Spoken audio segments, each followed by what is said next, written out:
ชีวิตយើងដូចជាអ្នកឡើងថ្នោតអញ្ចឹងអ្នកឡើងថ្នោតនៅពេលដែលគេឡើងដល់ចុងហើយ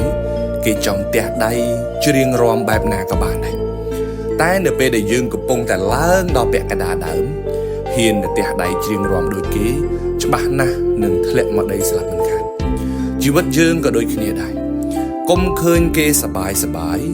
ឃើញគេហឺហាឃើញគេសោយសុខទៅហក់លោតសោយសុខហឺហាតាមគេពេលខ្លះសភាពការជីវិតយើងអត់ដូចជីវិតគេទេវ័យយើងកំពុងប្រឹង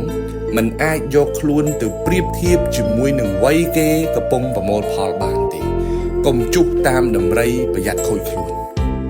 អ្នកខ្លះឃើញគេប្រឹងប្រែងឃើញគេហត់នឿយឃើញគេរៀនសូត្រឃើញគេលុតដំខ្លួនអត់យកគំរូតាមគេទេប៉ុន្តែនៅពេលដែលគេឃើញគេហឺហាឃើញគេសោយសុខចាប់ផ្ដើមយកអានឹងជាគំរូឲ្យចង់ធ្វើអញ្ចឹងដូចគេមកពេលខ្លះវាធ្វើឲ្យយើងខ្លាចជាមនុស្សធំជាងអ្វីដែលយើងខំប្រឹងចាស់ផ្ដាំថាកុំស៊ីតាមពោះកុំជុះតាមដំរីអ្នកខ្លះមុននឹងគេហឺហាមុននឹងគេសប្បាយហ្នឹងគេខំប្រឹងស្ទើរតែគ្មានពេលដេកទៅហើយបានគេសោយសុខដូចសពថ្ងៃនេះបានគេបានផលផ្លែទៅហើយបានជាគេហឺហាបានកុំចេះតែឃើញគេដើរលំហែចង់ដើរលំហែតាម